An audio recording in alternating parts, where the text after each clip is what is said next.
Chun-Li jacket on. New kicks too, call me Kim Capital. Got my bread up and nothing jigger stack it on. Bills doing keto, they ain't even stacking on. Out of hustle, different continents.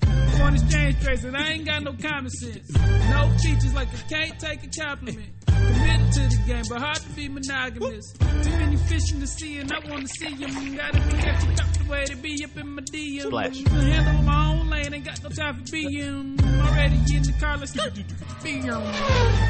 And on my toilet paper, 2-ply. Pretend to fall through when you wishing for a blue sky. And on my toilet paper, 2-ply. Pretend to fall through when you wishing for a blue sky. And on my toilet paper, 2-ply. Pretend to fall through when you wishing for a blue sky. And on my toilet paper, 2-ply. Man. Hey guys, what's going on? What's going on? Welcome to the 40 Ounce Fridays podcast. This is episode 32. Hope everyone's having a good Friday. Hope everyone's having a good week. All that good stuff, all that fun stuff. Me, I'm chillin'. Hasn't been that bad. Hasn't been that bad at all, actually. Been a pretty relaxing week for me. And, I've just kind of been lazing about. I feel like, all the lack of rest that I haven't been doing, that, it's finally caught up to me. So I was pretty lazy. Like, I woke up today at like 10. I was so tired. And I didn't even stay up super late. I want to say I went to bed like, I called it a little before 1. So that may seem late, but like, that's not super late for me normally. I think it's just the fact that I was so exhausted that it got to that point where I'm out like a light. So I'm recording this a little later, in the day, so it'll probably go up a little later than normal. But hey, it is what it is. What are we talking about today? I didn't really have a main topic today. I think we're just going to be going over some random stuff. I didn't have a lot of stuff planned. Like I said, I was mainly lazing about. So let's just jump into quick news, and then we'll go from there, because there's a few things I wanted to talk about today. But quick news, not a lot of quick news for me, purely because I haven't been paying attention to a lot of shit this week. But in the gaming world, Persona 5 Scramble has a demo out now that I believe you can play on the Switch and the PS4. It's only out in Japan, but apparently it's really easy to get your Switch to work on the Japanese server kind of stuff, and actually download and play the demo. I have a buddy of mine that played the demo, and he said it's really fun. His only negative was mainly pertaining to the demo itself, because in the demo you can only play as Joker. Whatever you do during the demo. He would have liked to play as more characters during it, but that's a negative that's only kind of constricted to the demo itself and not the game as a whole. We know we're going to be able to play as multiple characters in this game, as it's confirmed in the trailers and the gameplay and all of that stuff. So, yeah, Persona 5 Scramble trailer. I believe you can preload Animal Crossing New Horizons right now onto your Switch. If you got the game and you're ready to pre-download it, I believe you can already do that. I think I saw a few people talking about it today. I didn't see any articles about it, but I saw a couple of people on my friends list bring it up. So don't quote me on that, but I'm pretty sure you can. I believe my friends, and these are people that I know in real life, not just through Facebook and shit. So don't quote me, but I'm kind of strongly in the side of you can preload New Horizons. So if you got New Horizons or you're planning to buy it, you can already download it, and then I guess when it comes out, you can start playing. So that's cool, and I think there's some kind of special download code, some offers. I would have to look it up to find out more. But that's it for games. In terms of anime-related stuff and show-related stuff, I'm pretty sure it's fully confirmed that One Piece is indeed getting a Netflix live-action show. I believe it's coming out next year, and Oda is supposed to be having some kind of role or part in it, in its production and its creation. So, people are hopeful. I personally don't think it'll translate well. I mean, I could be wrong, honestly. You never know. You never know until it happens. And I could be completely and utterly wrong, and this time they get it right. They got Oda on it. It's a creator. But just because you have someone who created something on the project doesn't mean the project's necessarily always going to be good. I don't think One Piece World Seeker is that great of a game, and Oda, I think, wrote the plot to that. So I'm not blaming Oda for World Seeker being a bad game. I'm blaming, the game development and all that stuff in general on World Seeker. I think World Seeker is a bad game. That's personally my opinion. Big old, nice looking, open adventure world with absolutely nothing fucking in it. The gameplay looks really stale and boring to me. The only cool part that I thought, besides graphically, the only cool part of World Seeker the only part of World Seeker I thought was cool was slingshotting and flying around the map as Luffy. I thought that shit looked fun. That looked really fun to do, just slinging around. But it didn't look like there was a lot to do, and it didn't look super exciting to me. That's my personal opinion, though. So yeah, One Piece live action, be on the lookout for that. See, like I said, I wasn't paying attention to what was going on in the sphere of the world. The Bojack Horseman last 8 episodes came out last week. If you don't know what Bojack Horseman is, it's a animated series that is on Netflix. It just finished up its last season. The last 8 episodes came out last week. So that ended. I don't want to talk about it yet because I have not watched the last episodes yet.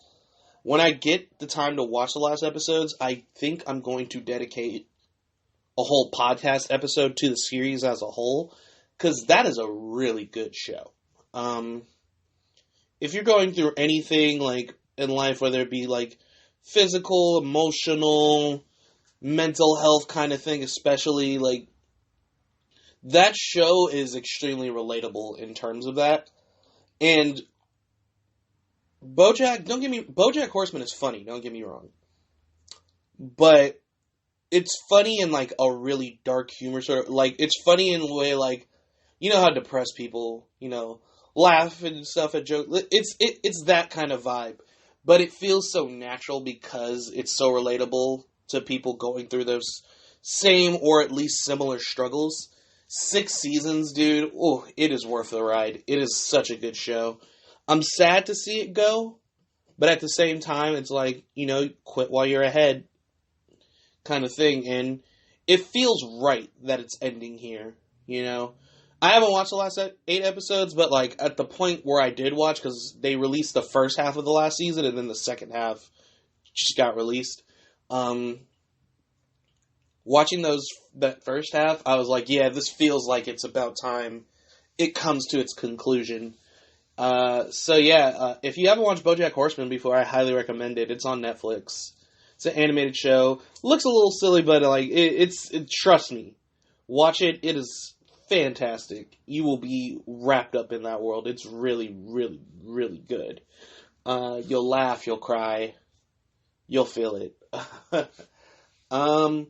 Okay. You know what? No, I'll talk about this a little bit after the quick news is altogether done, because I want to talk about it a little more. I feel like instead of having a main topic, we're just going to have several things I'm going to talk about and go over.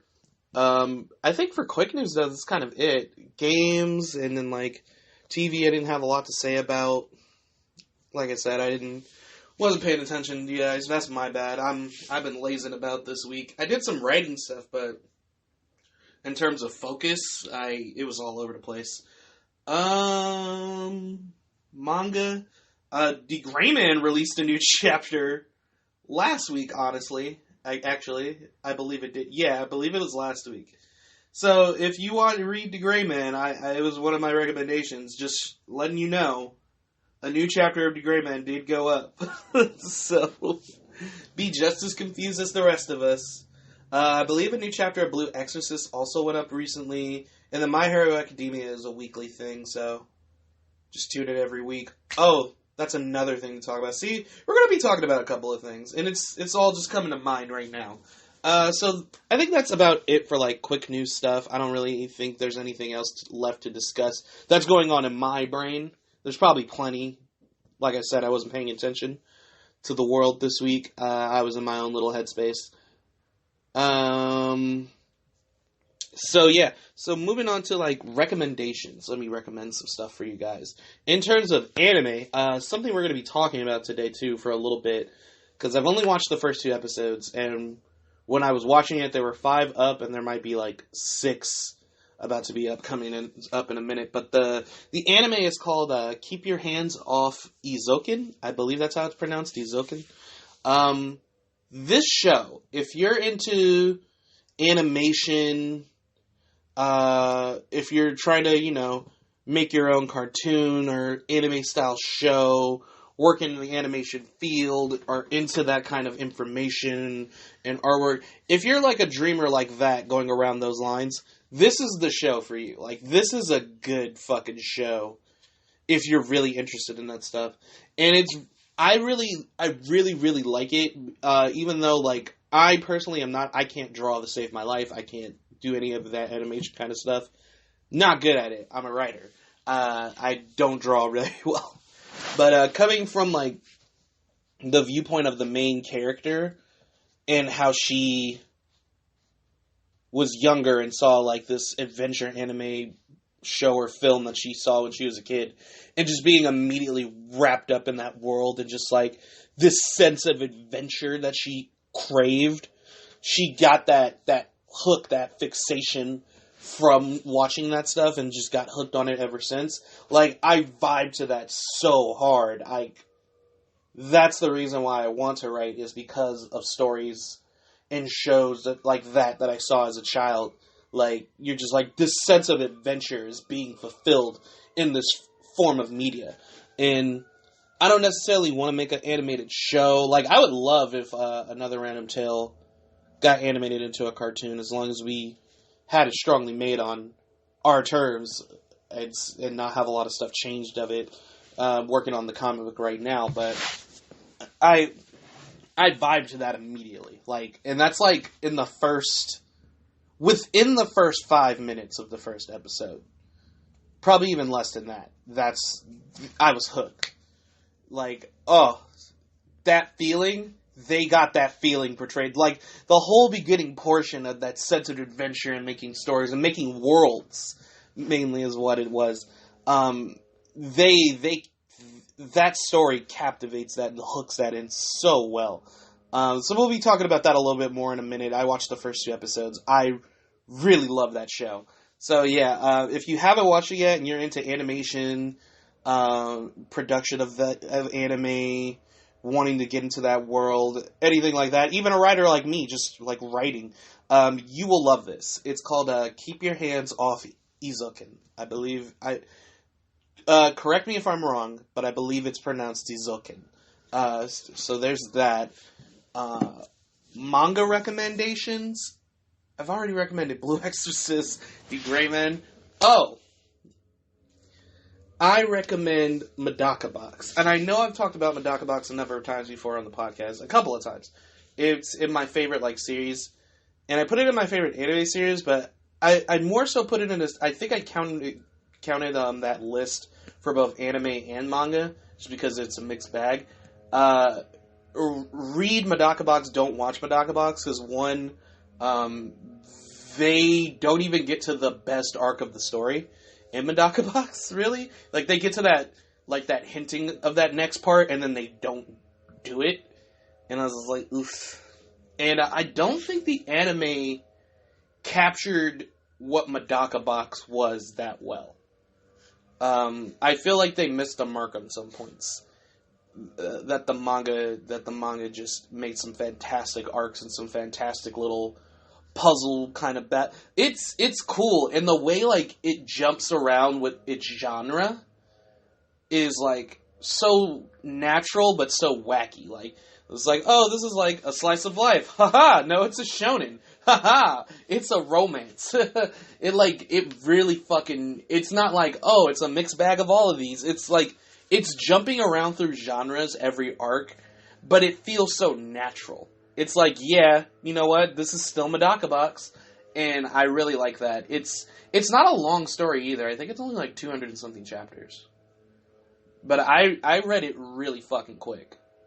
I remember reading it really, really fast back when I was in college. I would read it in between my classes and when I got home. Really quick read, really enjoyable time. So yeah, Medaka Box is a manga I definitely recommend. Game. What games do I recommend? What's a game that I would recommend? Who the fuck cares what Kyle is playing, though? Honestly. A game that I would recommend, if you have the time, if you have a DS, you have a DS emulator. It's not that hard to get a DS emulator, honestly. They run pretty smooth. Most of them do. I think the best one that I used to use back in the day was Desmune, or Desmune, something like that. It's a DS game. It's a JRPG. And it's a Dragon Ball Z JRPG. I feel like this is... I don't like using the word underrated, but I feel like this shit is so underrated. Dragon Ball Z Attack of the Saiyans is a good fucking game. If you like Dragon Ball Z and if you like JRPGs, like the turn-based stuff, you will love this game. The game takes place from a few years before that final tournament in Dragon Ball, and from there all the way through the Saiyan arc. So that's the whole game, but they have those little fillery bits to fill in story, but it's enjoyable throughout the whole thing because they really capture that classic Toriyama Dragon Ball world style of writing where they have those funny moments, they have those quirky characters and moments in from the show. It gives off a strong Dragon Ball vibe. And it is a fun RPG to play, dude, let me tell you. Certain things might involve timing for your moves. They have special attacks and abilities. They have team attacks for you to figure out throughout the thing. So if you and an ally do certain move while you're, in the sparking mode, you'll do crazy little team combinations, and there's so many of them. And it's only through the Saiyan arc, so you play as 6 characters throughout the game. You play as Krillin, Tien, Yamcha, Goku, Piccolo, and Gohan. And that's who you play as throughout the game. It's the Saiyan Saga, so of course the last boss is Vegeta. And there's a secret boss that you can fight, and it's, you know what? I don't even want to spoil the secret boss. But it is fucking hard. I've only beaten the secret boss once, and I was never able to do it again. And they hint at a sequel. They hinted, yeah, we'll do the whole Frieza thing, and it didn't get a fucking sequel, and I hate the fact that it didn't to this day. So I don't like using the term underrated, but please, pick this game up, look up some gameplay or something. The reason why I bring it up is because there's been a couple articles that got posted about Attack of the Saiyans recently, calling it an underrated classic that no one played. And I fucking fully agree. Like I said, I don't like using the terms overrated, underrated, overhyped, all that stuff. But this one, I feel like not a lot of people know about that people would really fucking love. They really got that Dragon Ball Z RPG formula right. It's so much fun. The story is fun to do. Side stuff is fun to do. Just playing along it's a blast, man. Unlocking moves as you level up and get your abilities up. You can make your abilities stronger, do more combo damage, get items and gear to. It's a full-fledged RPG.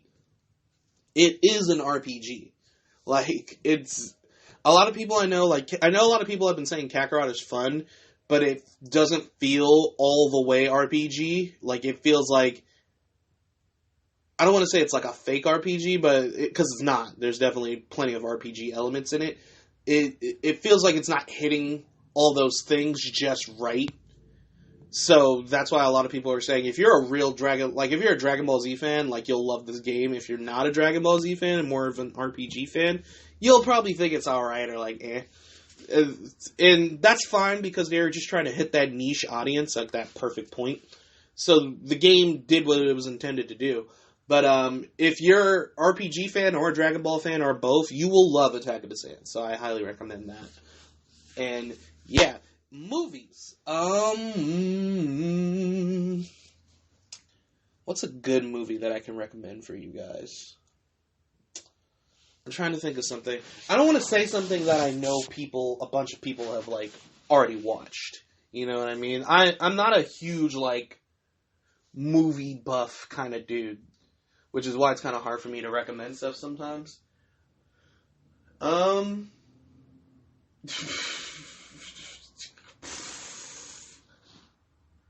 mean, if you like Steven Universe, man, the Steven Universe movie was pretty fucking dope. Yeah, I don't know, man. Like, it's harder for me to recommend. I want to recommend movies because I do like a lot of movies, but then I'm thinking about it, I'm like, well, I don't want to recommend something that a bunch of people have already watched.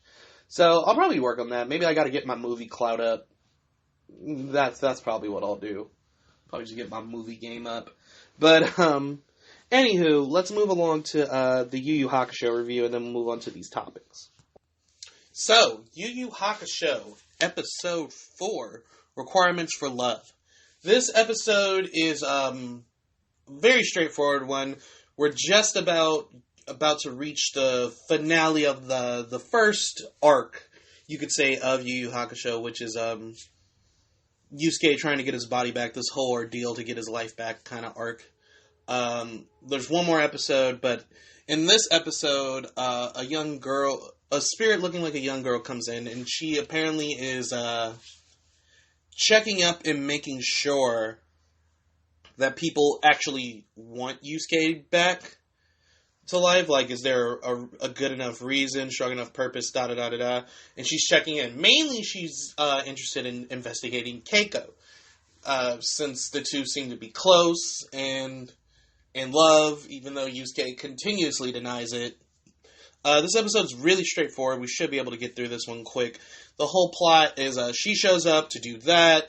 They're following Keiko around, and Homegirl can't, for the life of her, understand why Keiko is so involved with Yusuke when Yusuke, has this record of being a delinquent and a tough guy ditching school, whereas Keiko's high grades, very, very noteworthy in school. She's pretty, like, people like her. People who aren't, guys who aren't delinquents try to come up and talk to her, and she always turns them down because she's waiting for Yusuke. She knows Yusuke is coming back, and she doesn't want to be with another dude. She wants to be with Yusuke. And though Yusuke always is saying, like, we're not a couple, this and that, he always gets upset when a dude tries to talk to her, so there's that whole thing going along with the episode. And then Keiko visits Yusuke's house to go check on his body. Of course, his mom's not there. She went out to go get drunk and party. The whole place is covered with trash. She's just like, oh my gosh. So Keiko's cleaning the place up. She stumbles. She almost falls on Yusuke. And she looks at him. She's like, oh, he's so cute, this and that. And she leans in for a kiss. And Botan and the girl investigating are super like, oh. And Yusuke wants it to be stopped. Something interrupts outside, like a car alarm, or like some dude on a bullhorn yelling outside about something going on. And Keiko's like, oh, I gotta go, this and that. So, that cliche. Then we get into the second half of the episode, which is pretty much where the main conflict comes in. So, there's some kind of serial arsonist, or someone with something's happened, but a dude throws a burning, like pretty much a Mazel Tov cocktail, inside of Yusuke's house and sets Yusuke's house on fire. So people are freaking out all around the neighborhood. Keiko goes back there just because she's like, oh fuck, that's Yusuke's house. And his body is going to burn. And if he doesn't have a body to come back to, he cannot come back to life. He needs a body. So now we know that's also a requirement to come back to life for anybody. They need their body still. You can't bring anyone back to life. You can't put a soul back into a body without their body. Clearly. Just throwing that out there. That's not anything too important that's going to happen throughout the series, but I just thought it was like an interesting point that they very casually brought up into that conversation of the lore. It wasn't like a main focus, but you can just kind of put 2 and 2 together and see like, oh, you need a body. So, anywho, Yusuke's house is on fire. They're thinking of what to do. They don't know where Botan is, or Keiko went. So Botan's gonna go try to get Kuwabara. He's spiritually aware. Maybe he can help. And Yusuke's like, Kuwabara lives across fucking town. And she's just... Botan's like, okay, well, I'm gonna try to get there as fast as I can. So that's happening. Keiko makes it back to Yusuke's place first, of course. And everyone's like, oh man, it's too hot. The flames. And Keiko's like, there's someone in there. And they're just like, it's too dangerous. Keiko calls them cowards. Gets a bucket of water, pours it over herself so she's already wet to kind of maybe get the flames, get a little more flame resistant, pretty much. And she charges in. Meanwhile, Botan's trying to get Kuwabara's attention. Kuwabara is practicing fighting on a Yusuke Urameshi dummy in his backyard. I love Kuwabara. Like, Kuwabara is just fucking beating up a dummy set up in his backyard that looks like Yusuke. It's like, only him. Only him. So Botan's trying to get his attention. She kind of does a little swipe through his body. Even she, like, faces through him, but Kuwabara gets, like, a chill down his spine. He's like, yo, what the fuck was that?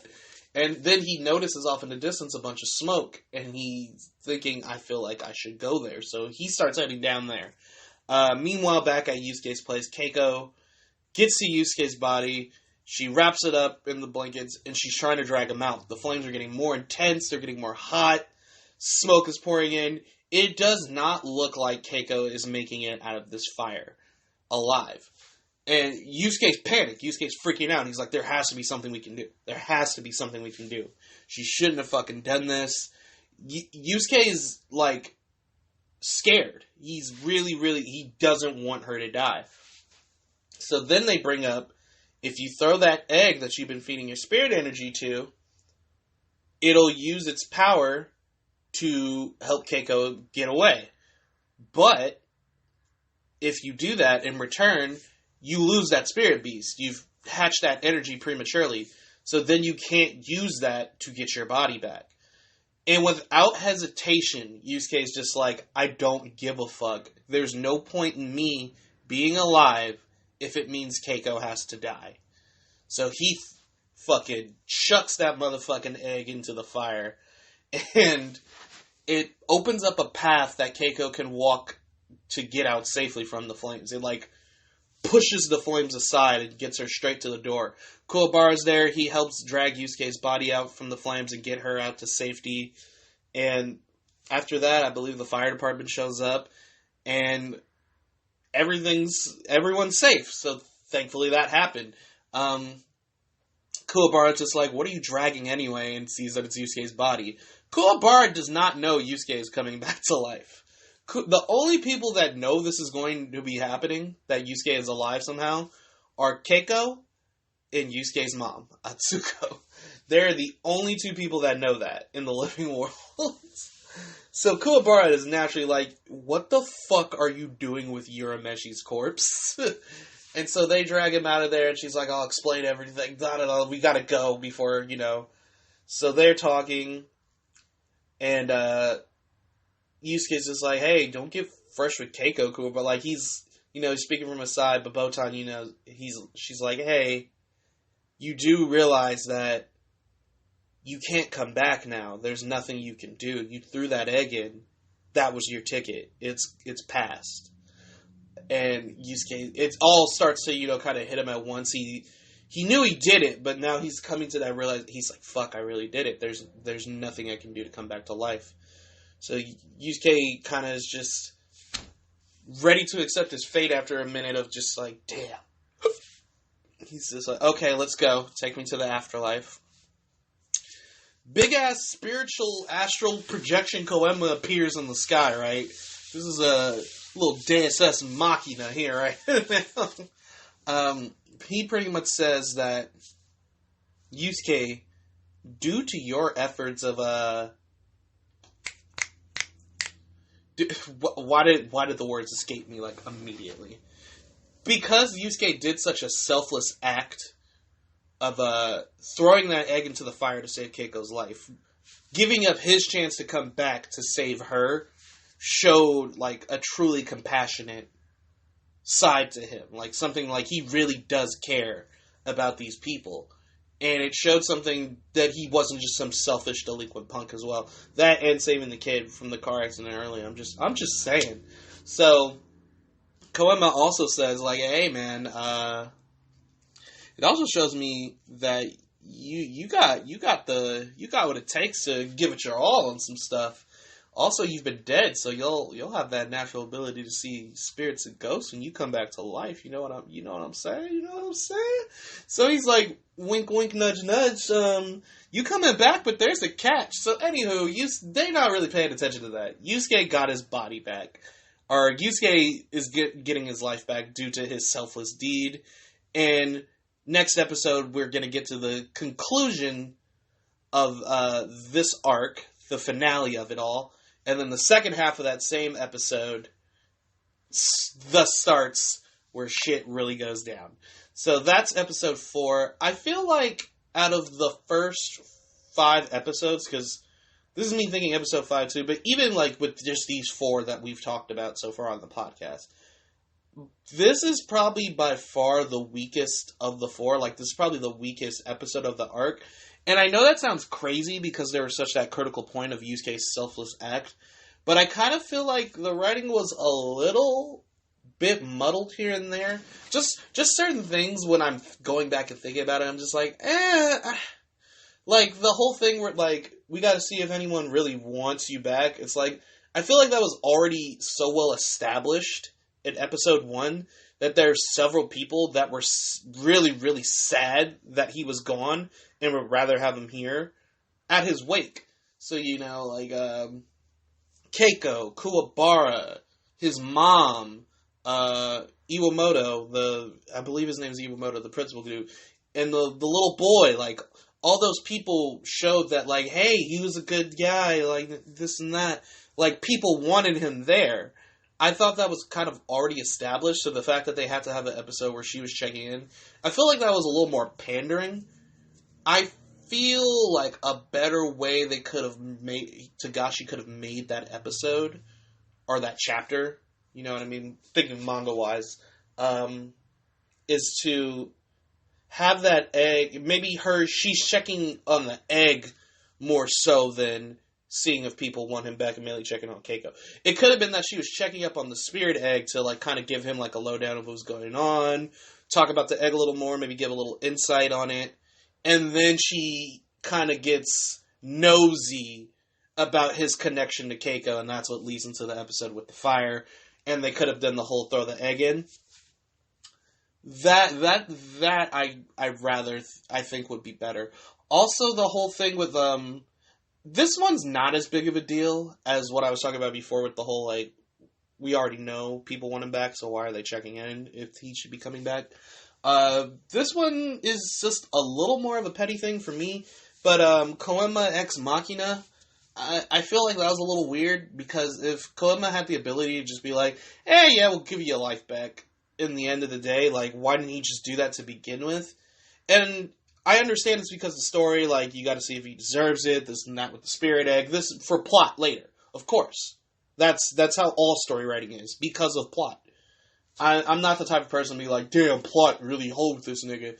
It's just like, yeah, that's how the story is written. Plot gives this person the potential to do this. Plot gives this person the ability to do this and this, regardless of how you feel about it. That's how plot is made.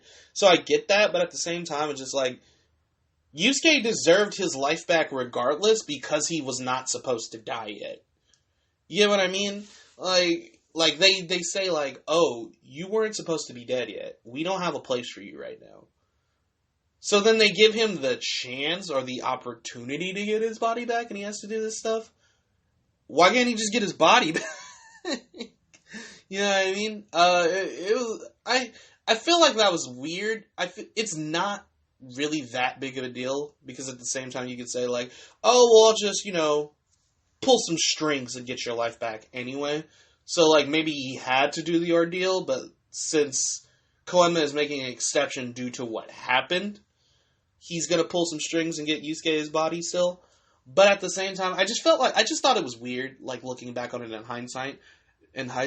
So I feel like this is, like, overall the weakest episode so far. It's not a bad episode, by no means it's not.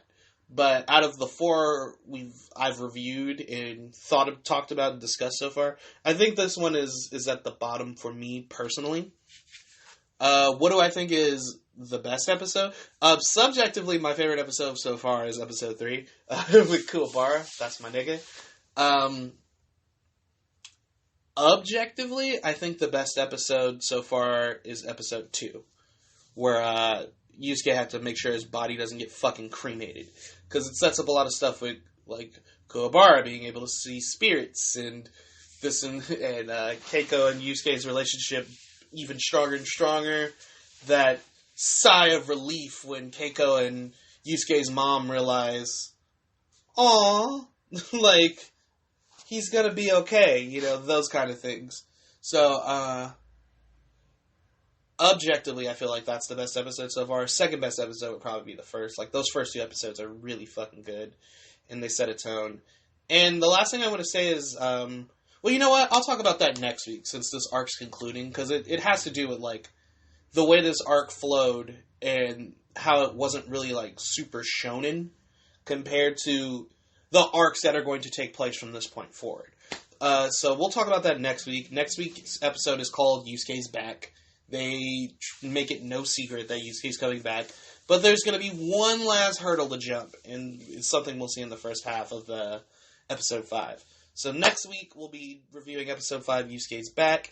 This episode, liked it, still think it is the weakest of this section, this arc, so far. So that's about it. That's about it, all I had to say about that. So let's move into some topics. I have a few things I want to talk about. So I'm going to try to get through them all. But the things I want to talk about is keep your hands off Eizouken. I'll probably talk a little bit more about that just because I don't have too much information on it because I've only watched the first 2 episodes. So we'll talk about keep your hands off Eizouken. I want to talk about something I forgot to talk about last week, which was Tyler, the Creator's Grammy speech. Because I agree with him and I just, I want to talk about it a little more. What else did I want to talk about? The third, I felt like there were 4 things, but the third thing for sure that I remember is Team 4-Star. The thing with Team 4-Star, how if you don't know who Team 4-Star is, they are the people. They're a YouTube channel, and they're the people, the creators who made Dragon Ball Z Abridged. If you're a part of the nerd community and the anime community, especially, and you're a Dragon Ball Z fan as well, all that stuff, I feel like you should know what Dragon Ball Z Abridged is. An Abridged series is kind of like, it's a parody. It's a parody of an actual series or show. A lot of these internet, like, they take place on the internet, they're parodies.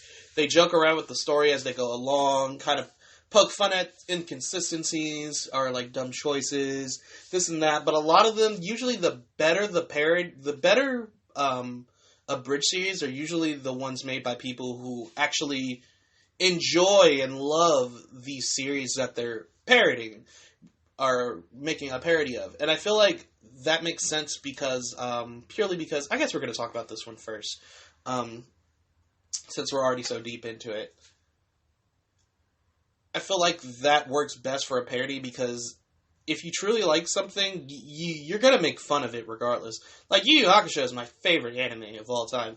I joke about Yu Yu Hakusho all the time because I love the show, and I feel like that makes better jokes. The more knowledgeable you are at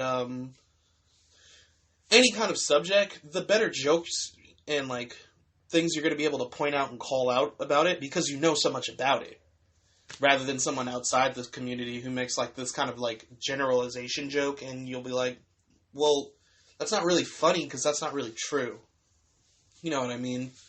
Then it leads into that whole argument of, people are like, oh, look at you getting butthurt. I'm like, I'm not butthurt, you're just wrong. This joke makes no sense because that didn't happen. That kind of whole thing.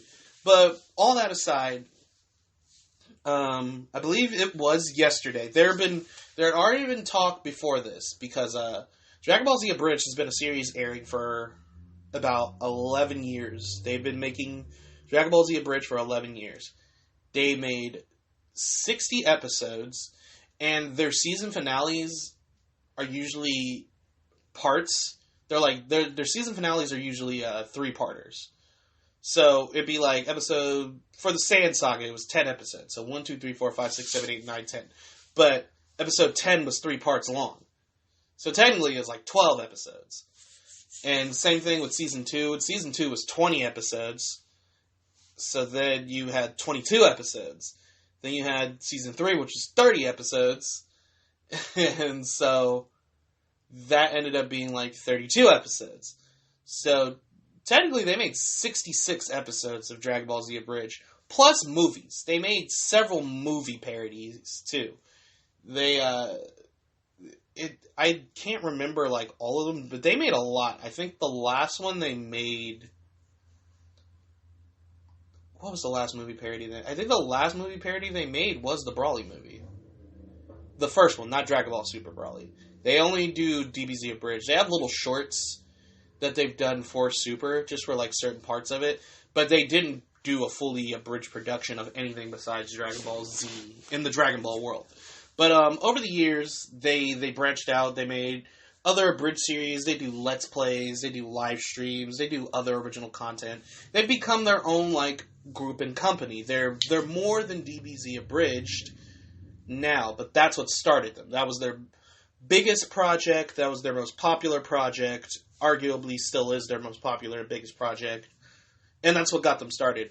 And these guys are sort of like the pioneers of Abridged series. Like, a lot of them. Like, one of them did like a Yu Yu Hakusho Abridged and a Naruto Abridged before this. I believe there's just one of them did a Yu-Gi-Oh! Abridged, and I think he's still doing it. Stuff like that. There's just a lot. They're the adventures of kind of like that anime abridging. They set the standard for it, you know. And so they finished episode 60. So they finished the Cell arc.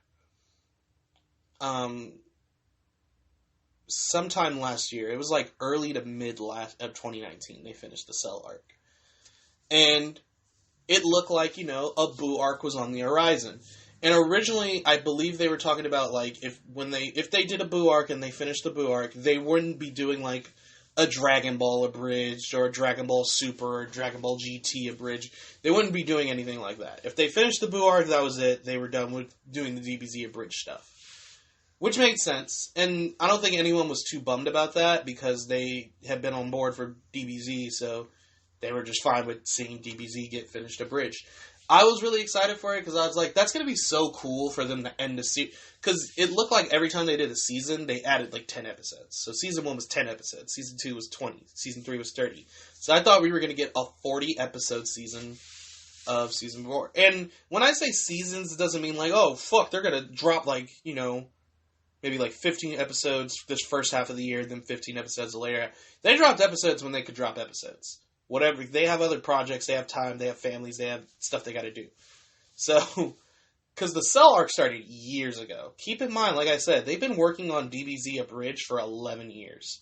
So, and they got through the Cell arc. So, 60 episodes plus movies, plus whatever else, other projects they've been doing. That's more than any Abridged series can say. Like, you know, it's a big accomplishment. And to keep that level of audience throughout those 11 years is insane. You know, other Abridged series just kind of pale in comparison to the work these guys have done. And so recently, like maybe like for the last week or two, there is some talks and little snippets in an interview going around of one of the guys in the group saying that they might just end up doing the Boo saga in shorts, like mini episodes, and not a full-fledged Dragon Ball Z Abridged Boo saga. So people were bummed because they wanted a full... But it's understandable because they're busy guys.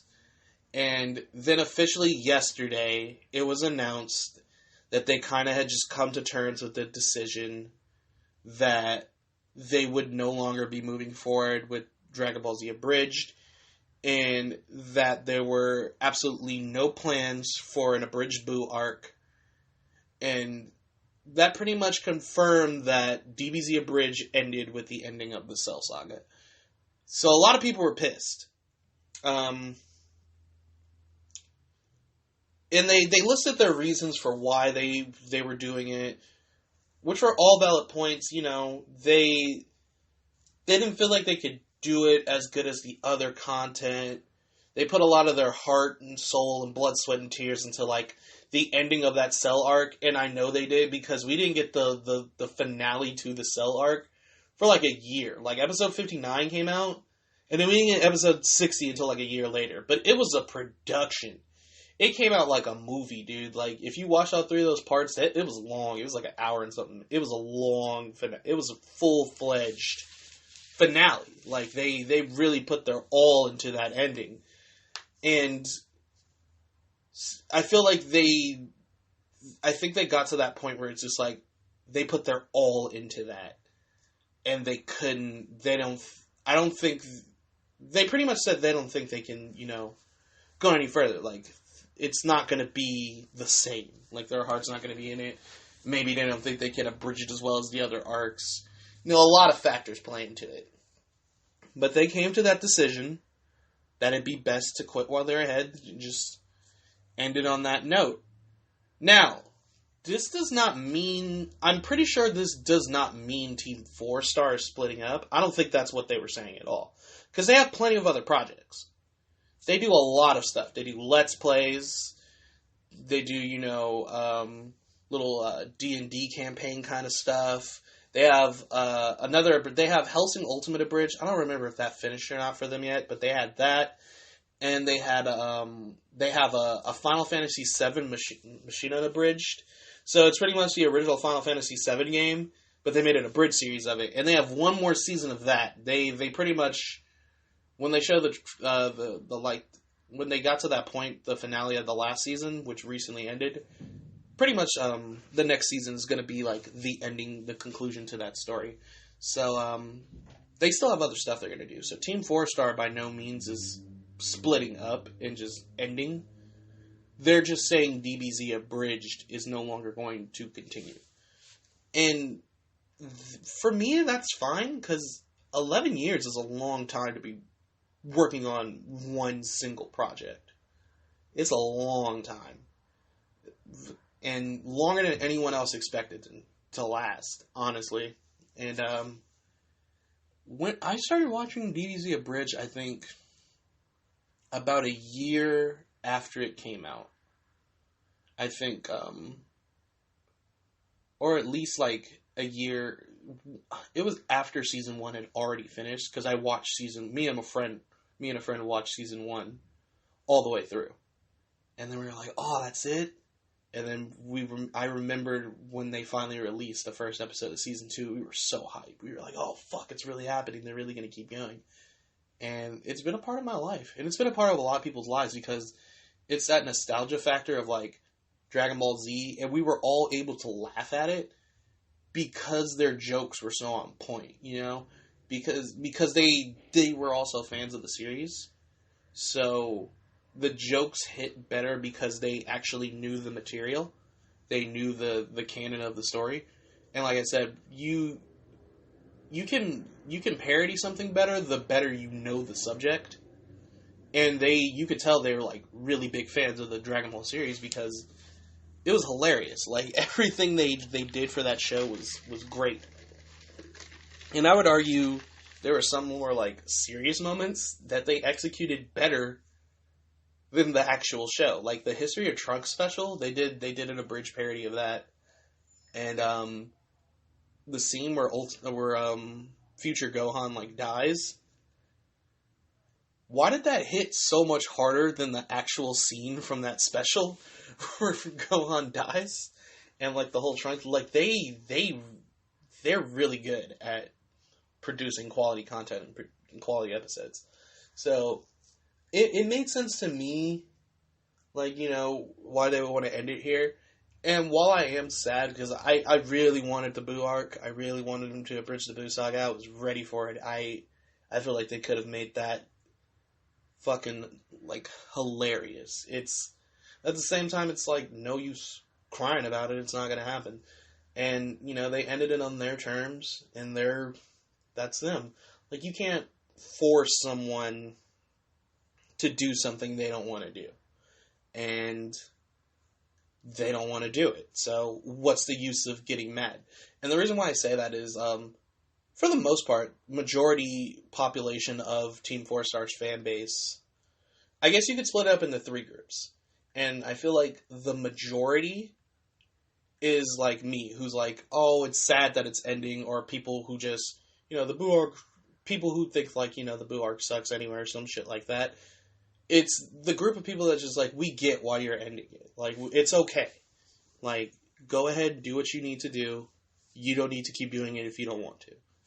Which is fine, because it's their decision. They don't have to do something they don't want to do. I'm going to get to it, but there's another group who, while they understand, and they're just like, yo, dude, if you want to end it, you want to end it, but they're going to probably, like, either unsub or say subbed and not watch anything from Team 4 Star, just because the main thing they came to consume was the DBZ Abridged stuff. So they're no longer going to watch. And I don't watch everything Team 4 Star makes, but I do watch some stuff from Team 4, a good chunk of stuff from Team 4 Star, which is a good thing, because they have so many, like, things they're doing. There's a lot of options to choose from with what you can enjoy from them. Like, they have other abridged stuff, like I said, they have the Final Fantasy VII abridged. They've done Let's Plays, plenty of Let's Plays. They did a Let's Play of Attack of the Saiyans, so you looking for some Attack of the Saiyans content, boom, right there. I'm just saying, Dragon Ball Z Attack of the Saiyans is a good game. But, so you have that level of, like, fandom where it's like, respect, dude, but, you know, I'm probably not going to watch your stuff anymore. Which is also fine. You're not, what's the word? Why am I forgetting the word? You're not obligated to, stay subscribed to them. Just because, oh, you support, like, yeah, if you only like one thing from a person, you don't have to like everything from that one person. That's just kind of how it works. Just like they don't have to keep doing Abridged, you don't have to keep watching their stuff after Dragon Ball Z Abridged. And then there's the toxic fandom, and I feel like it's the smallest between these 3 groups. It's like very small, but they're, you know how toxic portions of a fandom are. They're very vocal and they're just assholes in general. These people suck, and it's kind of scummy the way they express how they feel about this whole announcement, because it's really entitled the way they talk about this. They're just like, oh, really? You're just gonna end it after that? You're gonna lead us on, give us false hope for all these months, man? Fuck you guys. You guys suck. This is why your channel's gonna die, because this and that and that and that. Like, people like, oh, you got money hungry, you got greedy. And first off, you saying them ending Dragon Ball Z Abridged because they got money hungry sounds fucking stupid. Because that's their biggest project. That probably brings the biggest draw of a fan base to their channel and brings the most traffic to their channel. So how is them being money hungry leading to them ending Dragon Ball Z Abridged? You would think it'd be the opposite, right? You would think they'd try to milk Dragon Ball for all it was worth, because that was bringing them the biggest crowd. So that made no sense. Like, that was a real comment somebody said on their Facebook post. This is from yesterday. This is why I'm talking about this now, because it's so fresh.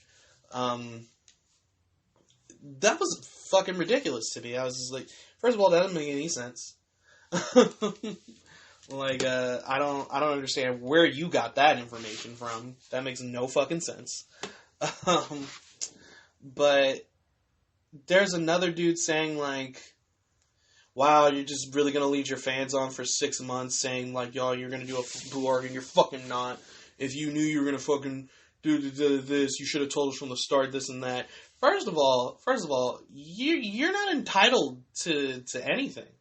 Like, I'm so sick of this. While YouTubers should definitely feel grateful and blessed, and like any creator should feel thankful for their fan base, because without the fan base, they wouldn't be as big as they were, of course. That's what drives it. But at the same time, you're not entitled to them pushing something out or stuff of that nature. Yes, reading that post, it seemed like for a while they were already considering not continuing Dragon Ball Z Abridged, but it seemed like the reason why they waited until now to say anything was because they were confirming everything. They were making sure they had, their explanation all lined up. They were making sure, like, hey, are we really not going to be doing this? Like, this and that. They didn't want to just make an announcement and not be sure of themselves. So it made sense why they would want to wait, because they were thinking of alternatives. They were like, oh, maybe we'll just do it in shorts. But then they realized, oh, that might not translate best. So maybe we shouldn't do the shorts, maybe we shouldn't do it. So you saying, like, they should have told us from the start is bullshit, because no, they shouldn't have. They did the right thing in getting their thoughts together, making that final decision, and doing what they thought was best. You are not entitled to information as off the top at all times, 24/7. Shut the fuck up. You have to wait like everyone else. They told you. They are very thankful for you watching, for you supporting. And it's weird that it's weird how quick a lot of people, like, turned on them because they are ending a series that they don't feel like making anymore. And the thing that annoys me about it is these same people would be the people that if Team 4-Star, let's say Team 4-Star did make the Boo Saga of Abridged. Let's say they did it even though their hearts weren't in it as much as the previous arcs. Let's say they just are like, we gotta do it, we said this, let's just force it out. And it came out looking bad. Like, it was not as good it wasn't as good of quality as the older stuff, especially the Cell Saga. Let's say it wasn't meeting that level of quality. Those same people that are complaining now would be complaining about how bad the Boo arc was. So it's just like, they made the best decision of just like, rather than fuck up our series kind of like legacy and ending on this lower note, let's end on a high note because we don't feel we can do this as well as we've done. Which is fine. Which was the smart decision. So you getting upset about that and then throwing like a tantrum because they don't feel like doing something anymore? That sounds like a you issue, buddy. Like, how are you gonna get mad at somebody for not wanting to do something anymore? You told me sooner. Oh, fucking well. They're telling you now. Like, because imagine if they were like, okay, yeah, we're probably not gonna do a Boo arc as soon as the Cell arc ended. There still would have been an uproar. But what if they changed their mind? What if they were like, oh, let's do a Boo arc? Then people would have a reason to complain about that too. They did the smart thing and gathering their thoughts and really finalizing a decision before they said anything. That was the best choice they could have made. And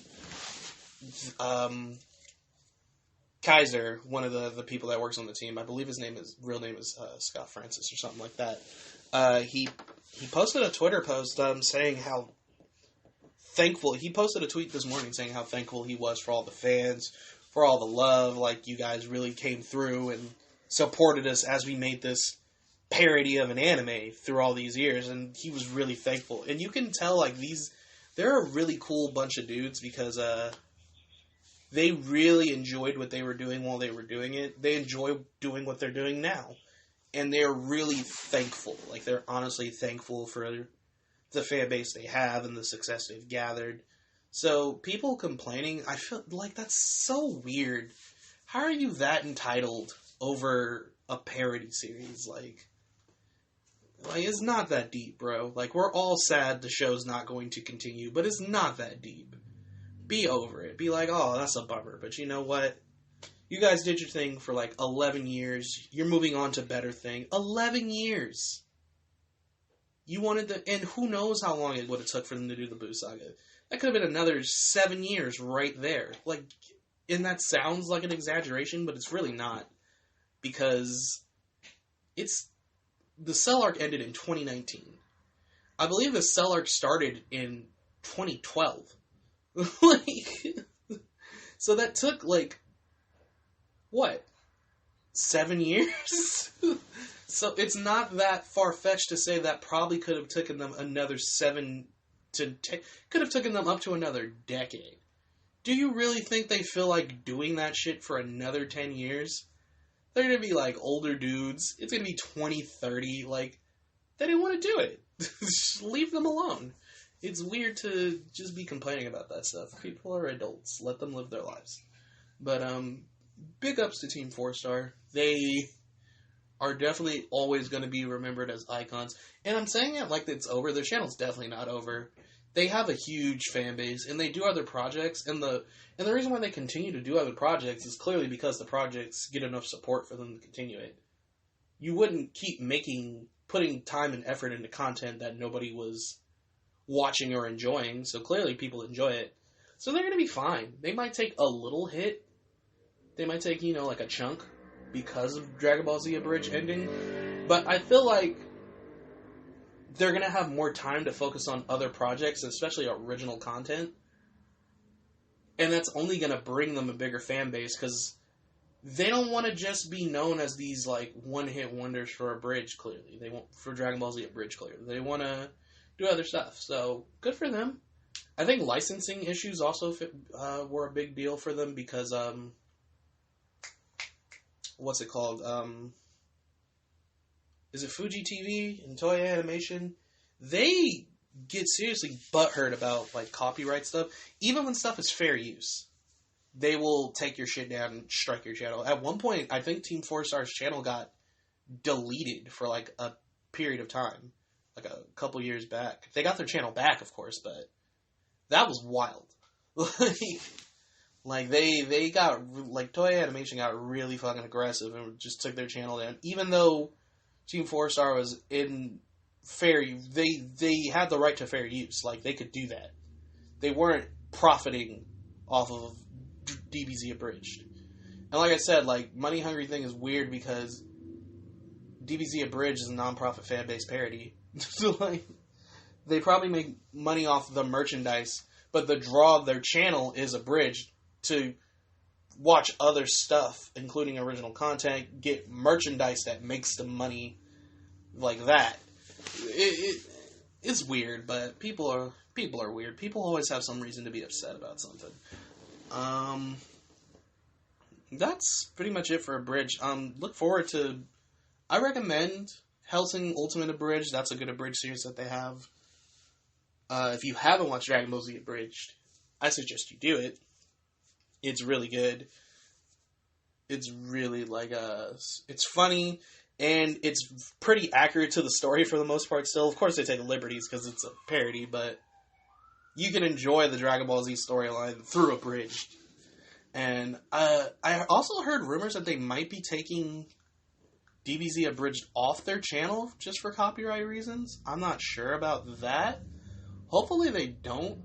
But I think they also have, like, a website that they put all the episodes up on after their channel got taken. They did that as a precaution, just to have a backup in case a situation where their channel got deleted happened again. I believe they do have, like, a website of some sort where you can also watch the episodes. So, if you want to do that, there's always a backup. But if you also want to illegally download the episodes, I didn't say you could, but maybe you should. I don't know. You didn't hear that from me. So Team 4-Star aside, I had a lot more to say about that than I thought, but that had a big impact on a lot of people.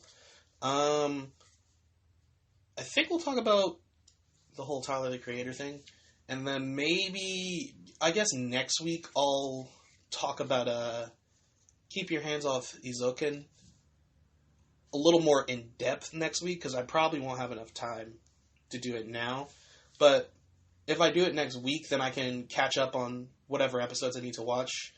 So I'm pretty sure it's going to be up to episode 6 by the time I go back to watching it. So that's like 4 more episodes to watch. I'll watch those, and then I can kind of talk about it a little more in depth. But just know that show is great, and you should also give it a watch. And side note for Keep Your Hands Off Eizouken, the opening is a fucking slap. Alright? It's probably like my favorite anime opening of 2020 so far. And I know it's only February, so, and that show came out in January, I believe. So, I know it's a bit of a stretch to say that, but, it's probably my favorite anime opening of 2020, if we're being perfectly honest. I really, really like it. It's a fun song, and it fits the show really well. So, yeah, give that a shot. I'm going to catch up on the episodes throughout this week, and then I can talk about it next podcast. That'll be the theme. But anywho, I think we're going to end it off on this whole, something I was supposed to talk about last week that I forgot to. And, Tyler, the Creator, won some Grammys. He won his first Grammy at this year's Grammys.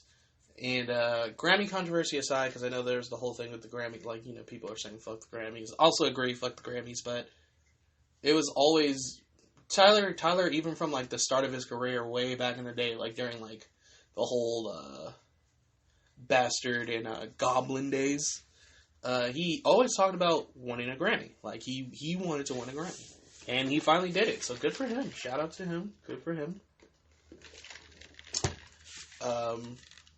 Igor was a really good album. It was probably one of my favorite albums of 2019. And I'm mad that I forgot. I still am still fucking mad that I forgot about it when I was talking about my favorite albums, like a month or two ago on the podcast. I was like, and I knew I was forgetting one. I kept saying, like, I'm forgetting one, and it's gonna come to me. I'm gonna be mad that I forgot it. And that's what it was. It was Igor. But Igor was really, really good. And Tyler did his whole Grammy speech, and he was clearly, you know, thankful for winning the Grammy. He was like, wow, this is great. Like, but he also had some things to say about the Grammys. Pretty much what he was saying was, he thought it was, well, he believes it's pretty much offensive and kind of racist to just any black artist, regardless of, like, what music they put out that year, how it sounded, always kind of gets put in, like, an urban category. And he was saying, well, why couldn't I have been put in, like, pop? Because Igor was not a rap album. If you listen to Igor, it definitely wasn't a rap album. It had some rapping in it, here and there, but it wasn't a rap album. It definitely was kind of like this, like, poppy hip-hop fusion with a bunch of other genres. It was really unique. It was a really solid project, though. And you could tell he put a lot of time and effort and energy into it. So he was like, it's kind of weird for them to just put me in the urban category, and just because, you know, I'm a black guy. And he compared it to, like, you know, he compared it to when your little cousin or your younger sibling wanted to play the game, and you gave him the controller, but you didn't plug the controller in. He said that's pretty much how the Grammys, like, did him, in a sense. And I can definitely agree with that, because it is weird that he got placed in those categories, considering the fact that Igor wasn't that kind of genre specifically. And what's the best way to word it?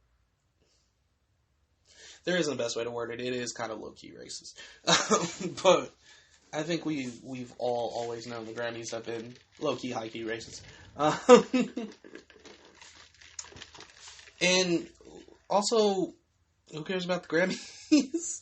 like shout out to him and big ups to him, because that was, like, one of his goals. But also, fuck the Grammys. Honestly, who gives a shit? But I do fully agree with what he was saying. Why couldn't they have more categories opened up? Why do black people just get put in, like, this urban category? It's like, oh, you're a rapper, even though he didn't make a rap album. Oh, we'll put you in the best rap album category, or the best hit. Like, but that's not the music he made this time around. You know, it was just weird, and he called them out on that, and I was like, big kudos on you, my guy, for saying that, because no one was really saying it at that point. And Tyler's always kind of been a really straightforward, blunt dude. So he spoke his mind and didn't have a filter on it, which is good.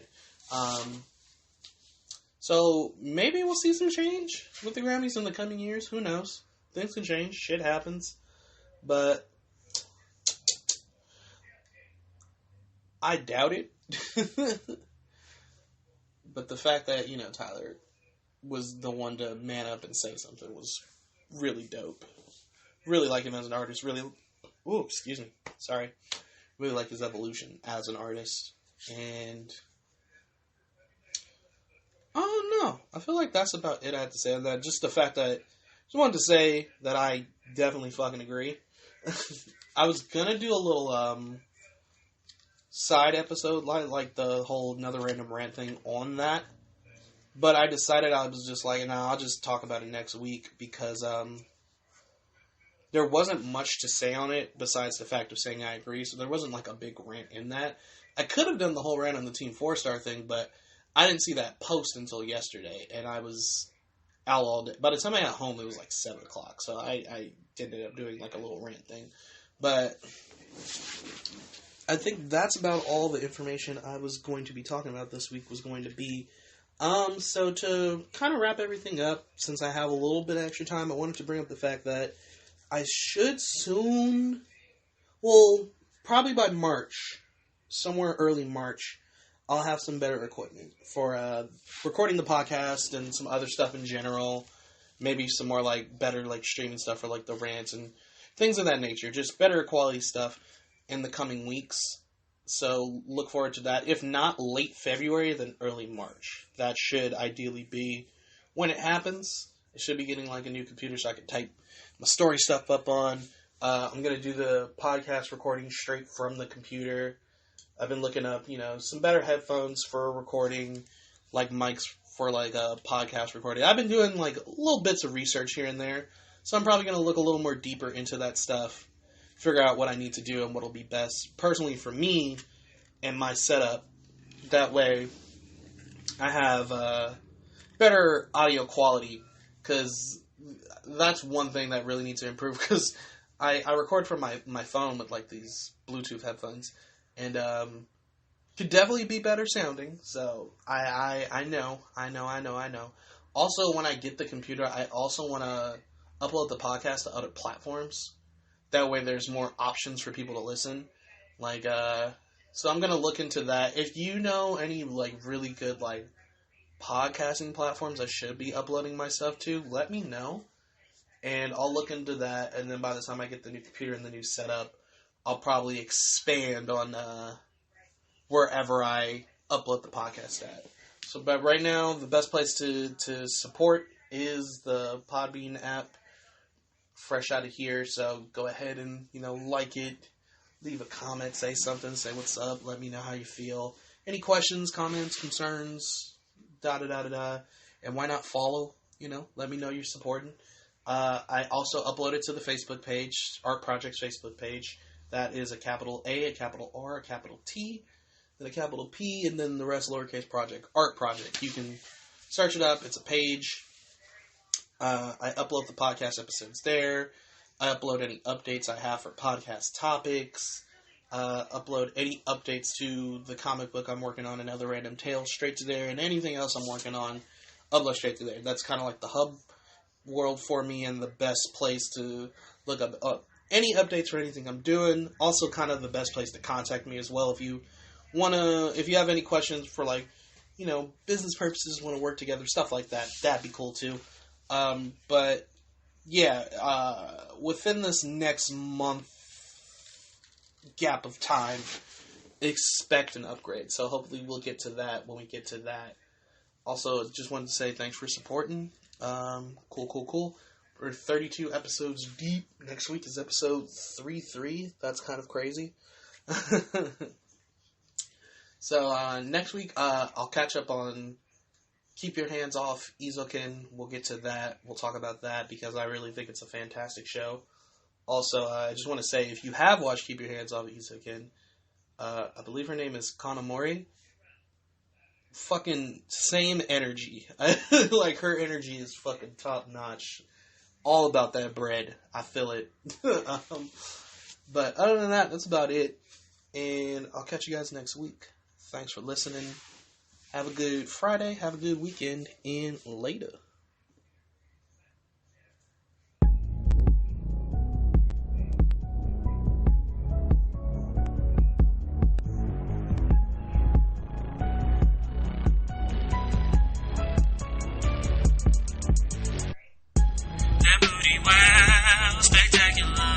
Stand in the corner, the way them cheeks be acting up. So much junk in the trunk, wonder what she packing for. Anytime you hit, she backing up, moving like some gelatin. Can't control the skeleton. Mouth open like a pelican, and no, it ain't my fault. I swear that ass control my thoughts. It's taking me on your money, can't believe the shit I bought. Had to rob my freaking grandma just to cover what I lost. That booty be squeezing out of them thighs like some toothpaste. She know what she doing when she been